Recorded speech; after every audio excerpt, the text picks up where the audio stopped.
All right. Hello, welcome to Osquery Office Hours, the first of 2026, since we skipped the January 1st one, or maybe it was December 31st. And a few of our regulars are missing today, but we've got some new folks. Great to see y'all, Brian and Ben. And we'll start working through the agenda. So first of all, Osquery 5.21.0 was marked as a stable release. That's pretty sweet. First release of the year. And any other announcements? I think that's probably it. Awesome. Great to see you here, Alessandro. Questions, issues, PRs that people want to discuss. I know there are some that folks want to discuss. I already added them into the agenda. So if there's anything that we don't yet have in the agenda that y'all want to mention, or any questions, like sort of quicker questions, otherwise maybe we'll go into the agenda.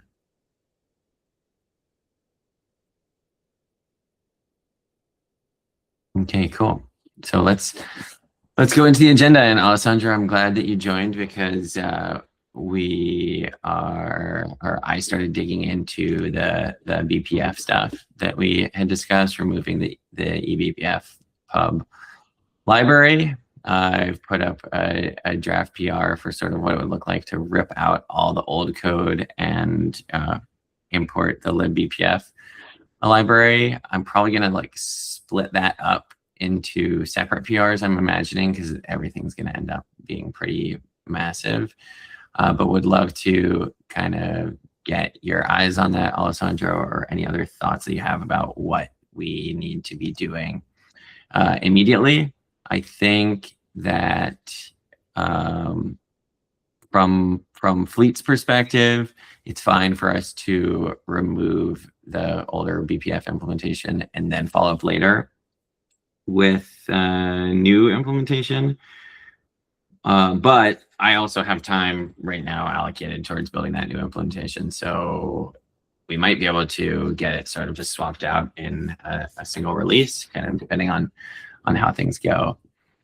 So yeah, Alessandra, would love any thoughts or feedback on that, whether you have things that you'd like to say right now, or just comment on the PR, or talk about it asynchronously. And then the other thing that I wanted to bring up is, I know that part of the concern with the old implementation was that the way that it was blocking the toolchain upgrades, and I'm not familiar with what we need to do to update the toolchain. I think that's a sort of Stefano thing, maybe. Yeah. To discuss any of the above.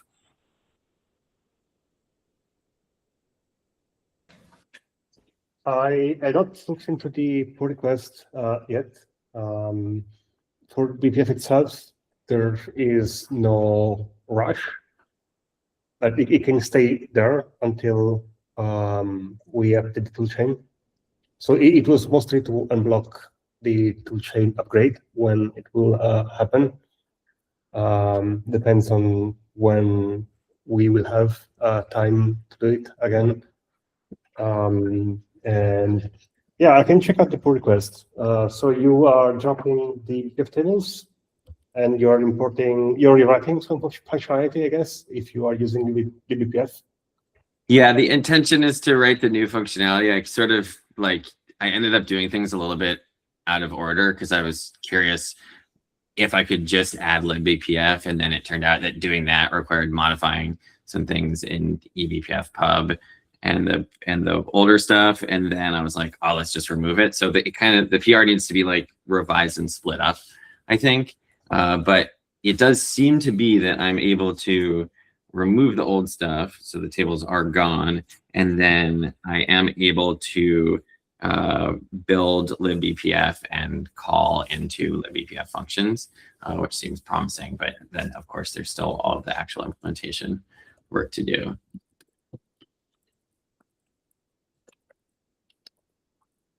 I was wondering maybe why you were using libbpf. I don't remember if it is a direct dependency on the how was it called? The BPF bootstrap from IOvisor. BPF bootstrap. Yeah, sorry, it's definitely the wrong name. Let me double check. There is a libbpf bootstrap. From my research, it seemed like libbpf would be useful in particular because it helps out with like compile once, run everywhere support. I'm not sure it's strictly required, but it seemed like it would make the whole thing easier and easier to support across different kernel versions and that sort of thing. Yeah. Yeah, I think it is in there. I don't know if there are strict dependencies between libbpf bootstrap and the other things. But yeah, for the core, I don't know if it is in libbpf, but yeah, there is a loader that takes care of that. Yes, that one I remember now. Yeah, so this libbpf bootstrap definitely uses libbpf. Like Yeah, all these examples use libbpf, and I do think it's possible to like load BPF programs without libbpf. But and I think you probably know this stuff better than I do, almost certainly, Alessandro, because I've just started learning. So if there are reasons why we might not want to go down the libbpf route, I'm very open to understanding them. Now, I was mostly misremembering how it all works. I do have experience with BPF, but mostly using liblldm and client directly, without in the middle. So yeah, I guess libbpf then is the part containing the elf loader and the required code to basically to apply the fix-ups that is covered in basically. Yes. That is consistent with my understanding, yeah. So I'm not sure this necessarily needs like extensive discussion in here right now, but one thing I would really like to discuss right now is what will need to be done next to update the toolchain, the Osquery toolchain. So for the toolchain for BPF, it's slightly different. And then I will let Stefan talk. But originally, the huge problem with the toolchain was that I was not able to use the required intrinsics to implement newer things because we depend on libclang and LLVM. But if you were to implement libbpf bootstrap, you would no longer need to update anything in the toolchain, as you would be using the local compiler to build the bytecode for BPF. But yeah, I'll let Stefan talk for everything else that is not BPF related. Yeah, because it's the non-BPF related stuff that's like the thing that I'm most interested in because I know that the whole motivation for like removing and or upgrading BPF was because everything not BPF being kind of stuck. So I'm wondering like if we were to go ahead and like merge a PR that removed all the BPF stuff, I think that's supposed to allow us to upgrade the tool chain, but then we actually need to do to upgrade the tool chain. Yeah, so concurrently, like the work to update the toolchain, and specifically back then was LLVM 14, was already partially done. I attempted to do the, I built one for x86, and using a specific version of the cross-tool ng toolchain itself that we use, because basically we first need to build this GCC compiler that helps with then building a Clang compiler, which is portable and targets the older libc that we want.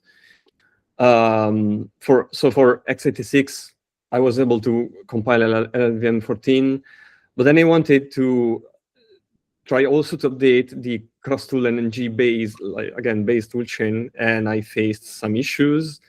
And so I kind of was stuck there.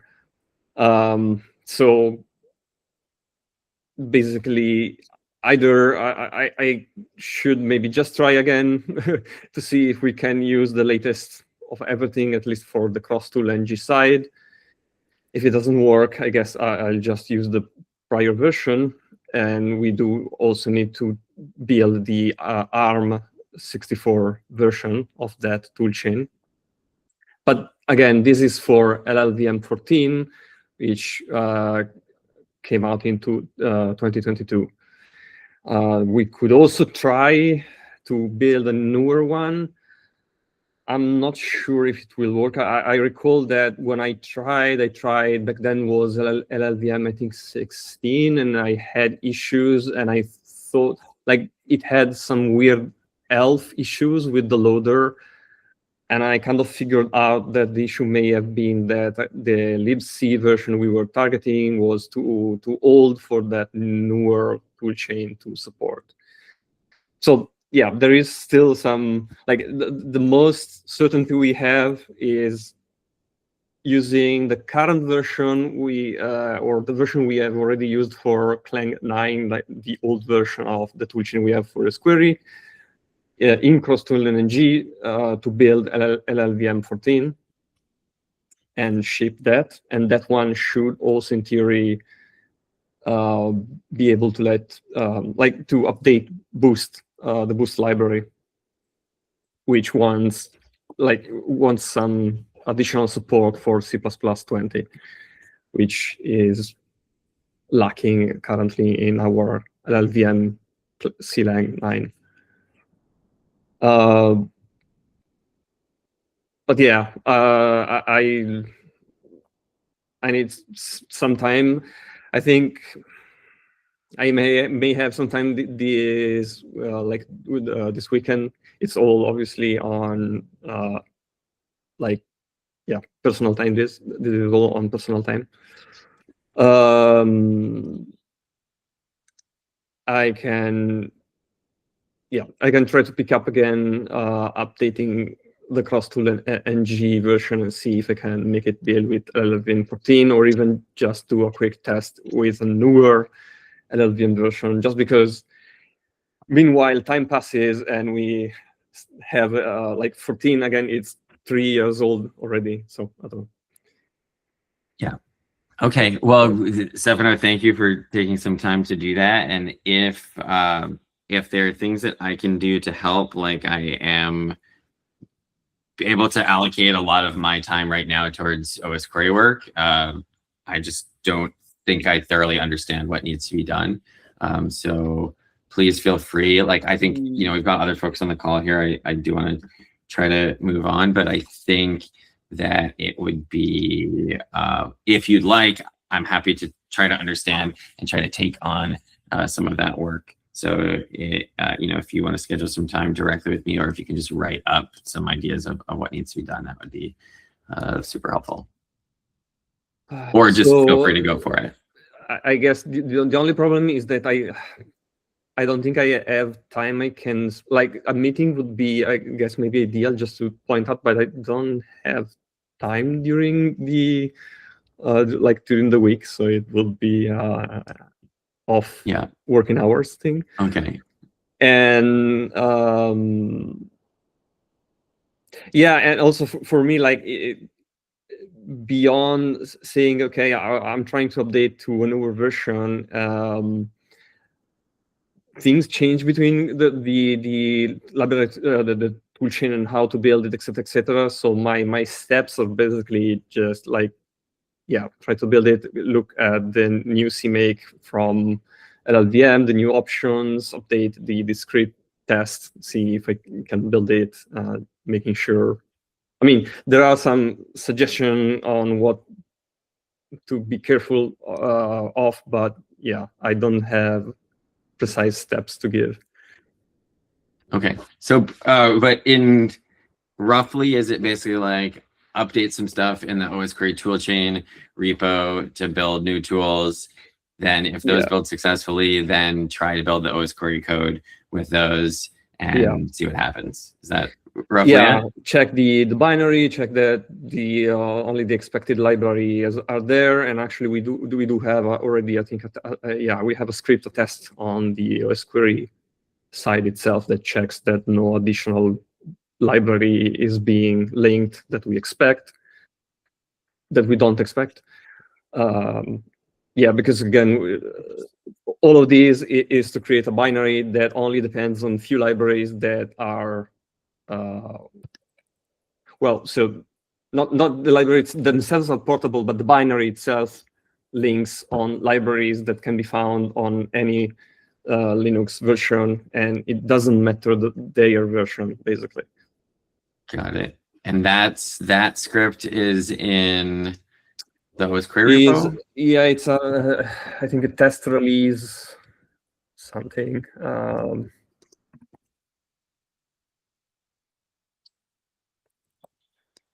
Session script.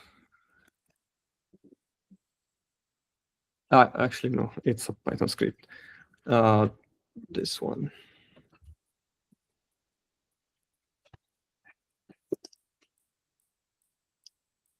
Okay, thank you.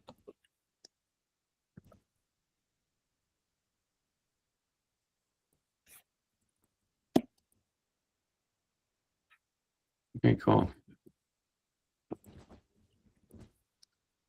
Thank you. I see Brian hopped back on. Any last things we should make sure to get in about the BPF related and toolchain related stuff?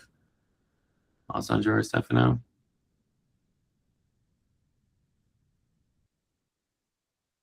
Nothing comes to mind. Okay. No, nothing comes to mind. Yeah, for BPF, it's pretty much you will end up using the local. You can use the client from the toolchain if you want, but you can also just use the local one. Okay. Oh, okay. So in response to that, it makes me wonder, you're saying we don't necessarily need the custom Osquery toolchain if we can find a client that can do the cross compilation and everything. As you will emit bytecode, as long as you have the BPF target enabled in the toolchain, which should always be enabled by default now, you are good. You're talking about on the BPF side specifically. Yes. Alessandro. Okay. So it would be nice in the future to have the reproducibility of the client from the toolchain when you generate the bytecode. But right now, you could use the local one, and you're going to be committing the generated code anyway. Yeah. You will probably end up having to write a fair bit of CMake of glue code, because I don't think everything is fully automated in the BPF Bootstrap library, but I might have some code somewhere, maybe. I don't know. I seem to recall I tried it out, but if I find it, I will send some code your way. Okay, awesome. Thank you. Sweet. Let's go to the Brian, your PR, this 8734. Hi. This is just a very simple PR, in my opinion, that I tried not to really mess with anything that would have ripple effects.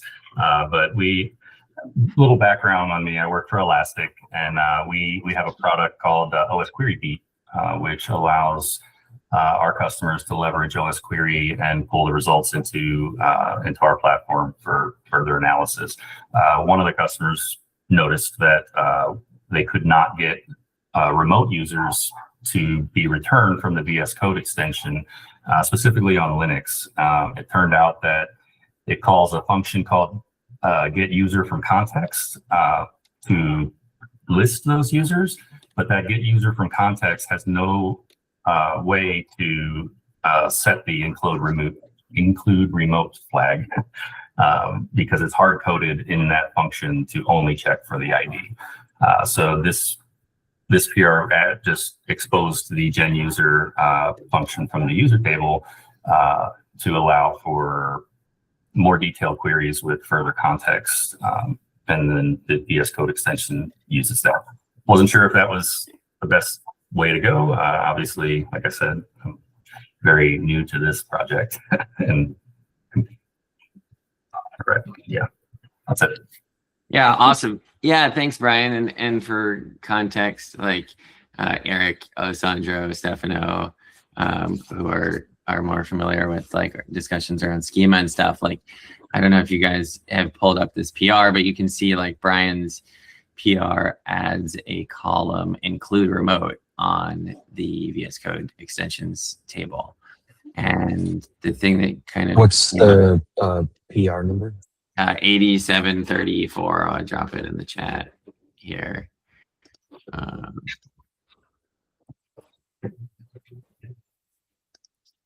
The thing that came up for me is like, well, we've already got this include remote column in the users table. Unfortunately, due to the way that things are implemented, as Brian said, like the query that I proposed in the comments where like, you know, ideally you'd be able to use the include remote from the users table rather than having to add include remote to the schema for every table where you might want to do such a thing, because you know, of course, this likely ends up going beyond VS Code extensions because it goes to probably Chrome extensions and authorized keys and etc. Any table that uses a user context.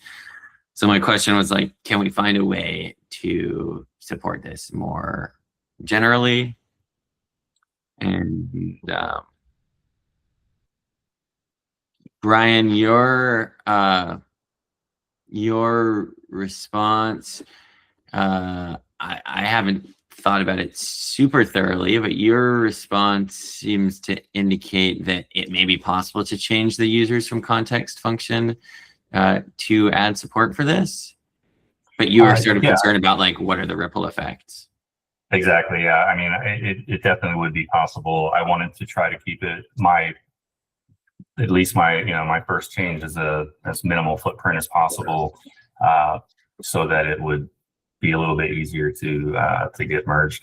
Now, that being said, I'm very open to changing and fixing anything with regards to schema or anything else. I just kind of need the feedback and just need to learn my way around the code. Yeah, that makes sense. I mean, I think that, as Zach said, there is a benefit. Like, this would be helpful for VS Code, but it would probably also be useful for other extensions as well. So I don't know how much work it would be. I don't have my head in the users from context code these days, but if that can be extended, that would probably be the best way to do that. And then a lot of other things will just sort of get that for free.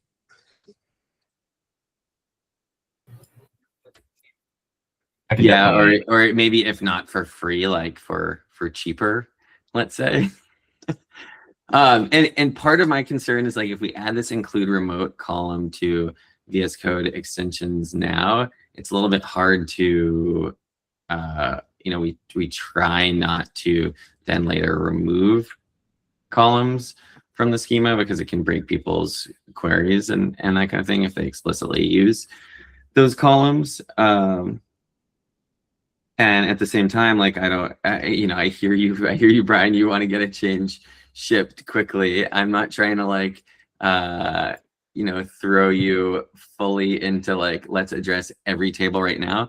But I do wonder if there's a way to, do you think there's a way to modify the users from context function to support this and then modify the, VS Code extensions table code to utilize that support? without you having to then go to every, all the other 20 different tables to add it. Someone else could come back and do that later. Like, is there a possible sort of compromise there that seems reasonable? I'm definitely sure there is, and just also to note, we're not in a huge hurry to get this done. Just the fact that you guys are quick, responsive, and willing to work with us on it is awesome, and that's really all we needed. But yeah, definitely, I think I don't believe the gen users from context was widely used, but in that function, it crafts an SQL query that just only does ID. So the subqueries passing a remote ID to that function wouldn't work because it's querying the underlying table without the include remote flag, which is required.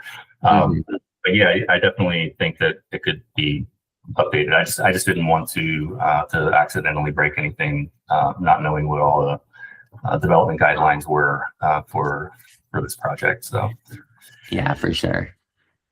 Well, yeah, I mean, Brian, thank you for your care. I'd love to, like, if you have time, to try to go forward with the idea of doing that modification and like see if we can come to something that feels good.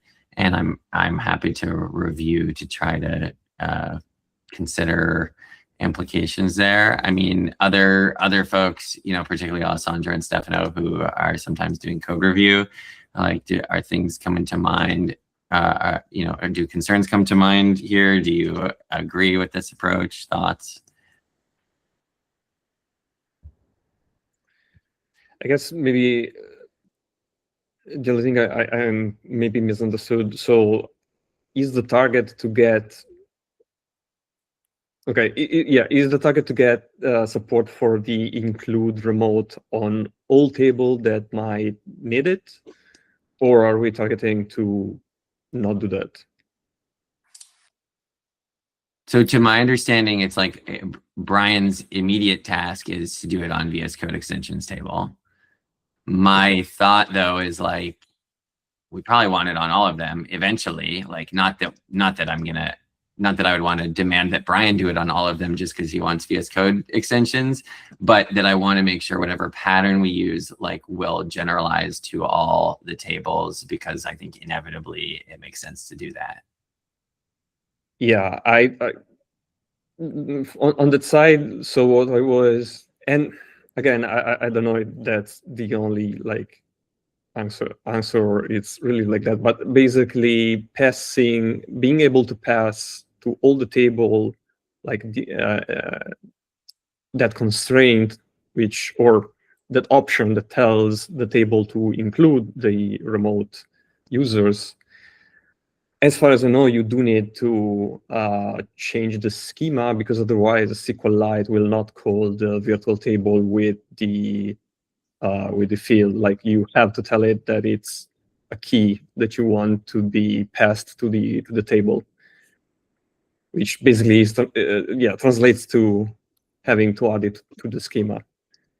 I mean, you can do it automatically via code. You don't need to don't need to modify the table specs, but I think you do need the column to be there.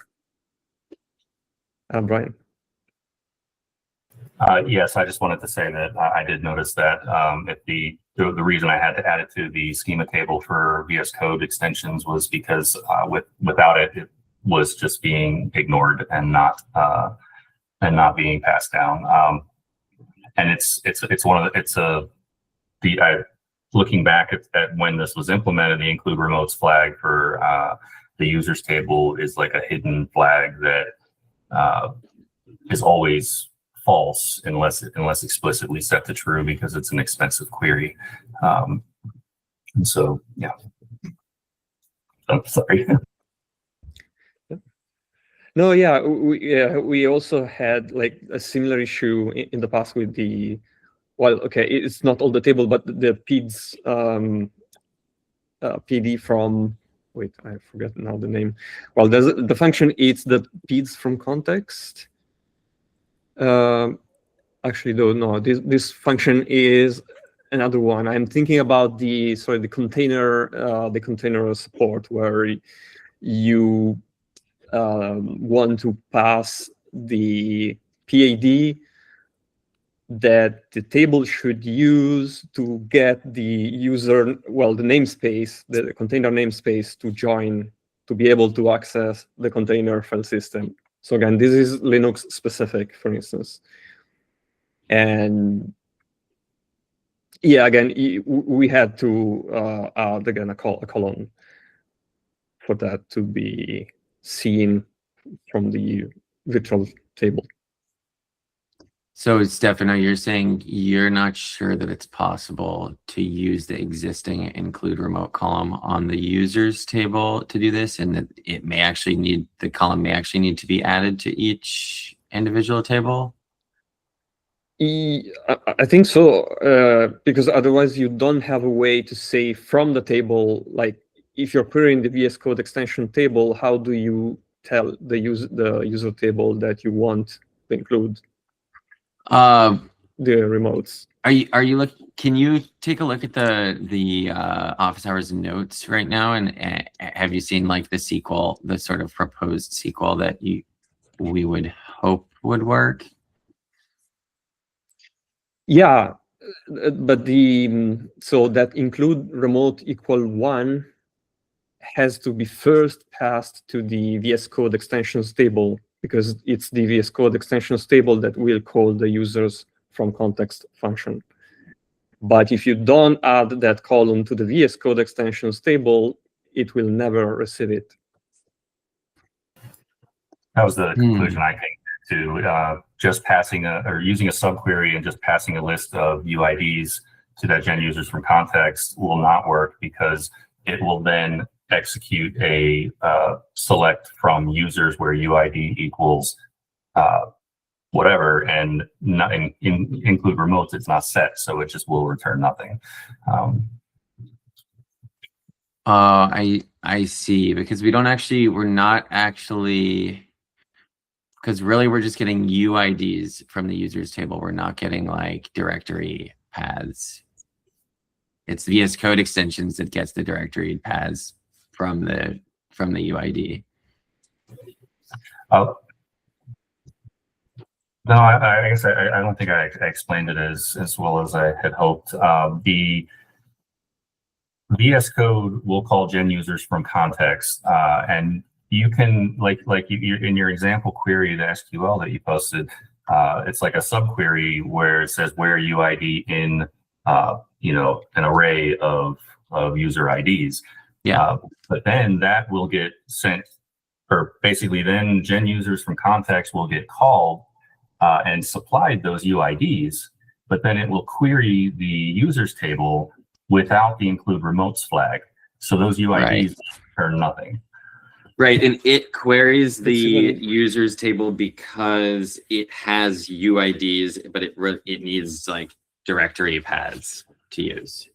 Yes, in order to find the extensions JSON. Right, and then when it does that, it doesn't get anything, because the users table says like, I don't know this UID. Yes.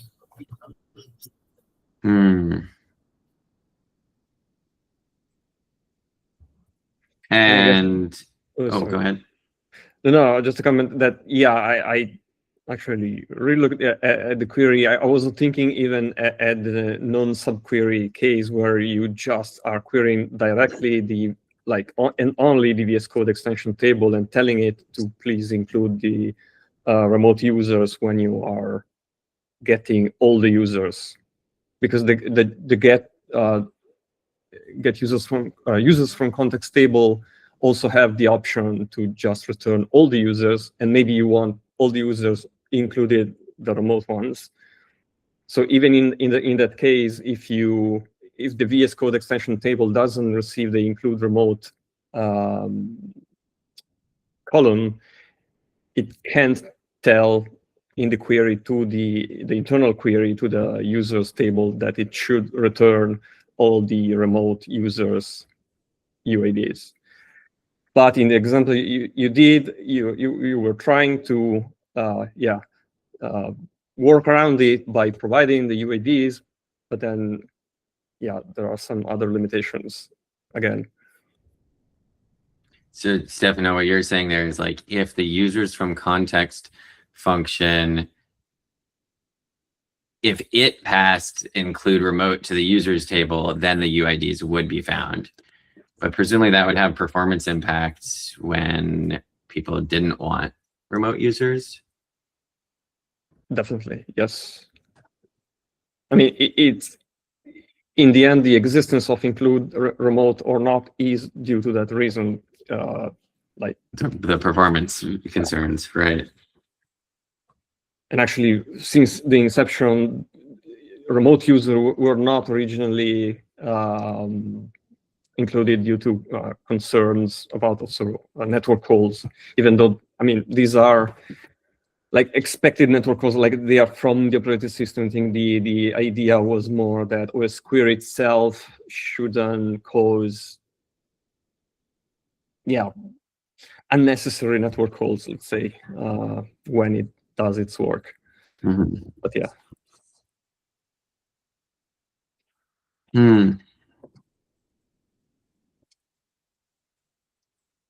And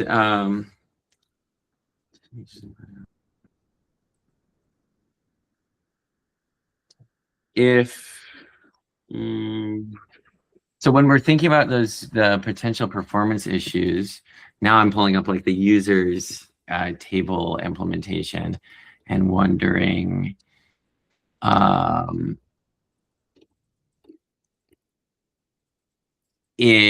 so there's like this gen users impl include remote, and it checks for the like context constraints, and it looks like it iterates all the users if there's no constraint there. But if there is a UID constraint, it looks like it only checks for those specific UIDs. If I'm interpreting that correctly, I wonder if actually in that case, it would be reasonable for the users from context function to set include remote such that the remote users could be, or assuming that a UID was provided or something, to set include remote so that at least the sort of subquery approach might work.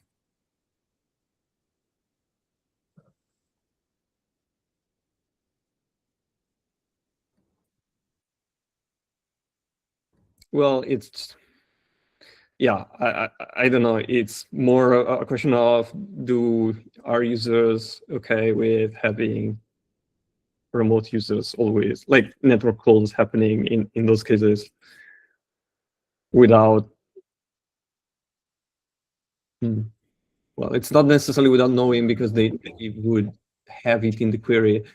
But you could also simply have, again, a query, just select VS Code extension where UID is equal or not, equal to, or actually the username equal to a remote user, without even going through the user's table.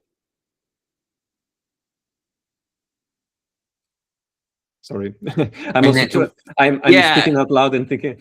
Yeah, for sure. What I'm saying. Well, and then I mean, I think in that case, you still would want like include remote to be specified. I think maybe the bigger issue is if you provide a local user that you know is a local user, but include remote is specified, then it will still make a network call even though it didn't need to. Yeah. Okay, then is it completely crazy then to say like have users from context first try all of the UIDs that it has without include remote, and then if it doesn't get everything, then try with include remote on?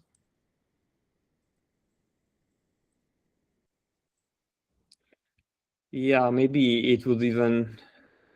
So I also don't have, I forget how the users table implementation is, because yeah, ideally it would be, please first try only with the local ones and then try only with the remote ones.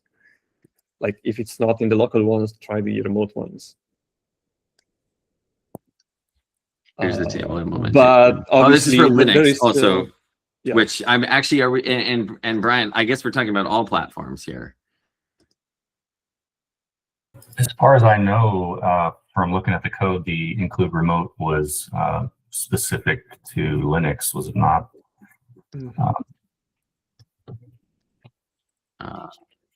Good question. Yeah, I mean, I believe it was.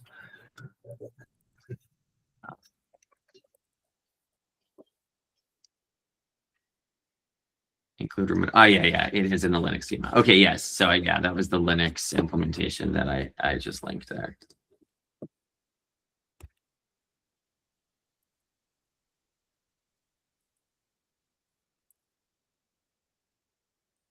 Oh, I see. You know, it just loops over all of them. Like if it's remote, yeah, if you want the remote ones, it just loops all of them. So yeah, you cannot separate between the two. Yeah, makes sense.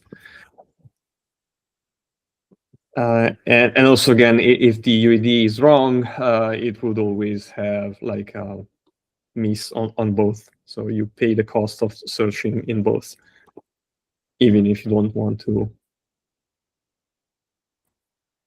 So I assume with a solution like that, then the VS Code extensions table would have a required constraint to provide UID. That way you don't just, it can't query all users anymore. Is that right? Because like I think it already requires that. No. Oh. It's not one of those tables that like it logs the warning like you didn't provide a join to the users table.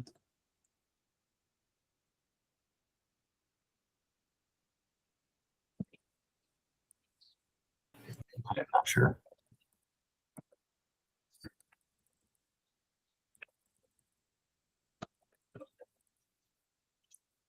And well, this is on my Mac because that's what I have open, but it's like, you know, if I do a select star from VS Code extensions on a root Osquery, I get no results, and I get the VS Code extensions table returns data based on the current user. By default, consider joining against the users table, which is sort of the typical for these sort of user context associated tables.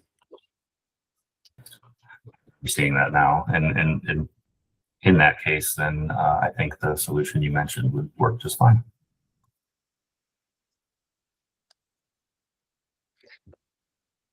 Yeah, and actually, it is like the users table itself is optimized for the case, which again makes sense. I completely forgot everything about this code.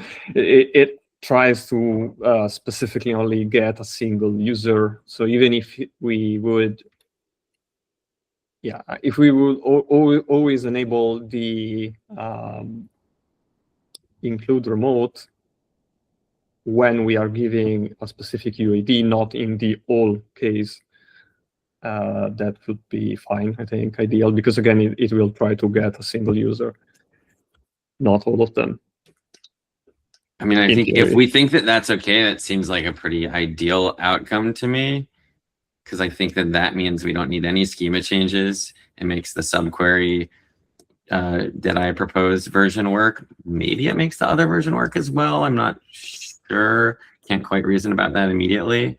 And then it also works for that. Actually, I think also fixes every table that does this.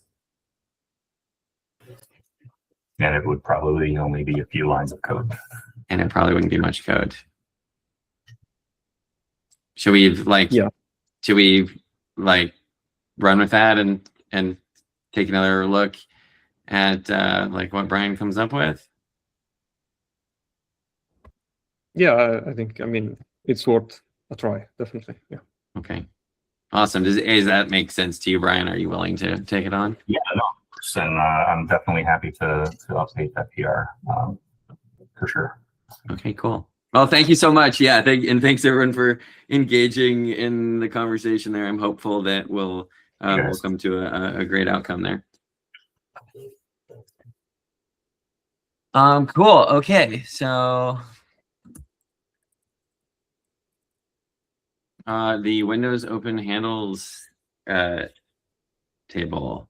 I know you guys, whatever discussion you guys want to have about that, please go ahead. Yeah, I can just give a quick overview. Customer request was for to be able to enumerate Windows Open Handles. There was a PR in 2022 that tried to implement this, and it got a lot of discussion, and ultimately the last comment was something like the coding standards were not to what we want. Like you need to do things, you need to do things in a certain way or whatever, and then it just stopped. I think the author just kind of abandoned it. So our questions for ourselves were, okay, can we potentially leverage that existing code, or rewrite it or fix it to have it meet standards and get merged? So Ben is actually taking a look at the code, and I think has identified some deficiencies that he would like to fix. But I reached out to you yesterday because in the past I actually had spoken to Alessandro about a few tables that possibly added a little security risk to Osquery, and so we ended up writing them for our extension because they interacted with Windows registry and offline registry files and things like that. So we didn't want to do a bunch of work on the open handles.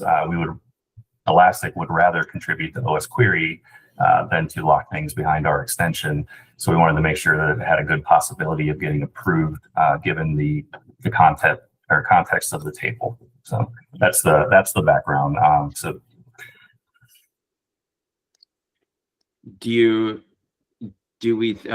Alessandro, go ahead, please. No, sorry, I was going to ask about, I seem to recall I talked to you.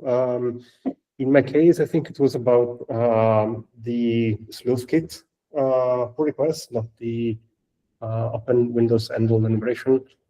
And the only problem there was that all the parsing was being done in, without any kind of sandboxing. And it's really low-level parsing, and that is why, in my opinion, it was not the best idea to merge it. For the open handles, maybe there was something from Stefano. It was a lot of time ago, I guess. I was actually looking which PR was. I think at this point it is this one. Yeah, I can speak a little bit to the technical stuff. I've been looking at this PR. I think fundamentally we would probably intend to use most of the same APIs. I mean, in general concept, this is pretty close to what we'd be looking to do. So we wouldn't be using anything crazy or doing any crazy parsing. And these are Windows APIs.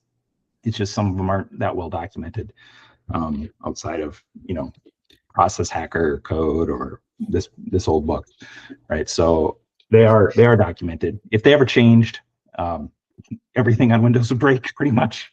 Most of the sysinternals tools would break. So I think we can trust that they won't break. And then barring that, the processing isn't. We're not carving anything out of memory, right? We're accessing fields from known structures. It's just some of the structures aren't necessarily on MSDN's web pages. Although many of them have been included now in recent SDKs in the winternal.h header. I think I can knock it down to only one structure that I'm going to have to define out of a book in order to access a member. I think everything else is actually going to be in a header that's included with those docs. So I don't think it's going to be crazy. The only kind of shady thing that we have to do, any file type handle that is basically a synchronous handle. So it'd be a pipe, a mail slot, or a terminal console. There is a note in this code that I think is wrong. It says that if you call basically to get the name of this object on one of those, that you'll get an error code. You will not get an error code. You will block indefinitely. So when we detect that it is a file type, we can't go beneath that. We can't determine, well, this is a synchronous, console, or that this is a synchronous pipe. At that point, we don't know. So if we know it is a file type handle, my plan, and this is what sysinternals handles.exe does too, is spin a thread with a timeout, make the call. If that call has not returned in a second, it's not gonna cancel, terminate that thread, clean up all those resources, and then say we couldn't get this name. We presume it's synchronous, and that is probably the only shady thing we're gonna have to do. But I don't see a path around it. This example actually kind of inadvertently avoided it. The documented effect in the code comment I think is incorrect, but they do switch on the type of handle, whether it's a file handle or not a file handle. And if it is not a file handle, they map the file and then they try to resolve it to a drive letter. I probably wouldn't suggest that we do that, because obviously, drive letters are per user. So one user's E drive can be a different user's F drive. And obviously we'll only be running in one user's context. So what it is to us might not be universal. However, when you query the object name directly, you actually get a Windows, a full path to a device, which is the ground truth, right? So I think that's probably better. But some people may not like if it says device/hard disk volume 0/Windows/system32/cmd.exe, right, as a file handle. They may prefer seeing C:/Windows system32. The problem is, in order to get the C:/system32, we have to make some assumptions and do some substitutions. It probably works pretty well on the C drive. It's going to work a lot less well with mapped drives, or people have an S drive and an L drive, and we could misrepresent it in those cases. The other problem with the code as it exists today is that mapping that they do to get the name to avoid spinning a thread actually locks the file, right? It's going to interfere more with other file operations, because it's going to map a file into our process space. We may not have access to the file, depending on the context in which we run, and two, it'll pin the file, right, and interfere with other operations and either reads, writes. We don't want to cause sharing violations. If we stay in the object get name domain, we avoid all that. We're not going to create any additional access violations, but the loss is that we're going to, I think it's actually an improvement, represented as /device/hard disk volume 0/system32. I think that's better in that it's the full truth. It's just some users may prefer to see C:/Windows. And my suggestion is that we not provide that. But I seem to remember there's some table that maybe I touched somewhat recently that did or attempted to do that kind of mapping, and I do remember something about it being weird, and so I hear you on that. Alessandro, Stefano, comments from you guys? I think it makes sense to use whatever you get as is, because there are other things like you can remap drives, you can use, I don't know, the subst command, you can use junction points, you can use so many different things that I would just get whatever the API returns as is. But I had maybe it's kind of a question to Zach and Stefano. I would probably not use the pull request as a base, as a user did not sign the CLA, so we don't have copyright, and it was not merged anyway. Even if the CLA was approved, if it is not merged, I would not use it as a base. Conveniently, I didn't look at that until this morning, and I'm almost done with my demo. Organizationally, I guess Brian is kind of our point person on Osquery stuff, and I'm more a Windows internals guy. So my intent is to produce basically a POC, throw it over the fence to Brian. Brian will, I'll do the testing and ensure it works on Windows. I plan to support back. Is there a minimum I need to support? I know there's going to be an 8.1 switch in a reference count that I'll handle basically anything prior to 8.1, Windows 8.1.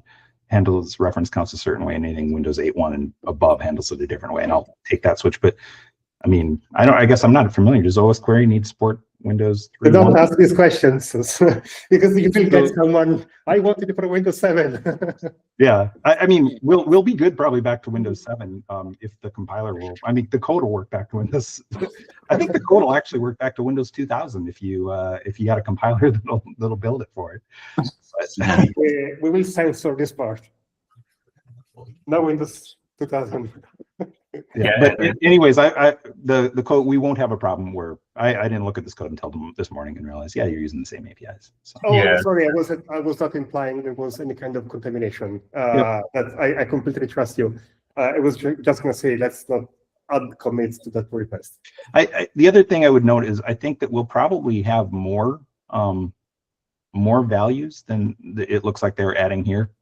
Like they don't have a pointer count, for example, right? We can take a reference count of the object. So if you have a handle to an object and across the system there are 20 references, we can tell you that. That might be useful information to have there. And this doesn't do that. So we'll I think there's a member or two we can add.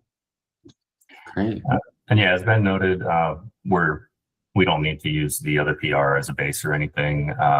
We can do it from scratch basically, and tag team the implementer, getting it through the whole process. I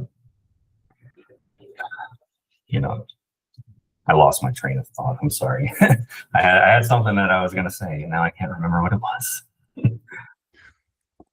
I mean, it sounds good to me, guys. I don't have concerns here. Like, we use all sorts of low-level APIs, and we do weird stuff to make things work as much as we can. And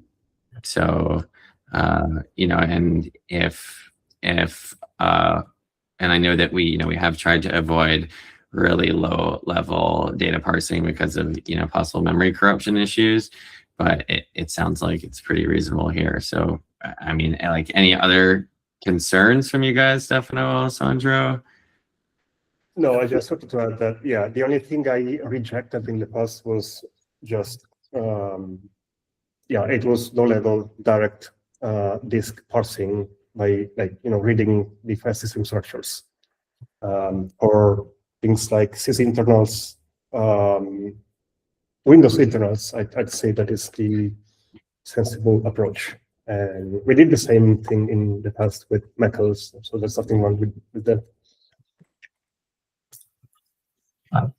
Yeah, the one that Alessandro was referring to was the Windows AM cache table, which required a low-level forensic read from the MFT rather than using the higher-level APIs. So we were able to take care of that in our extension. And I do remember what I was going to say. Ben and I, for probably the last 10 years or so, our whole environment has been C++ and GTest, and so your code base was very familiar, and we shouldn't have any problem working into it. Yeah, I guess I could be easily persuaded if the parsing was done maybe in Rust or in a stronger way than what was used in that pull request, because it always comes down to code quality. It's not that the quality was bad, it was working with the tools that the library was providing, and which is a really cool library, but the use case is different. It's for forensics and not for system daemon, which is running with privileges and is always there. So even if it's not Rust, if the code quality is really good, I'd say we could do this. Of course, if we can have sandboxing, it would be really, really cool, but it comes down to code quality, yes. It's not a general ban it's not a ban from, and just one single guy that you see is larger. But my opinion, let's say, my strong opinion against it was just due to the maybe different use case of the underlying library. Yeah, and to be clear, you're talking about this older AM cache table that these guys already implemented in their extension, right? Yeah. Okay, yeah. So yeah, I mean, I think I've noted in the meeting notes here that, like, you know, we think we're good with the approach that you proposed. So I think, like, go ahead and thank you, and go ahead and thank you. Yeah, well, we'll be in touch. We are. I don't have my CLA fully signed yet. We're our CLA manager, I think, is just waiting on legal. But as soon as that is worked out, anyone from Elastic who attempts to sign that CLA should be approved for it relatively fast. So that's being done. Awesome. Great. We're a little bit past time, and I have to get going. Does anyone else have anything really pressing that folks are able to stick around for, or should we wrap it up here? Awesome. Okay, well, yeah, thanks so much, everyone. Thank you, Ben and Brian, for coming to discuss those things today. And if you guys are always welcome, we're here every 2 weeks at this time. So yeah, have a great day, everyone. Thank you very much. Nice to meet you guys. Thank you, everyone. Bye. Same. Thank you.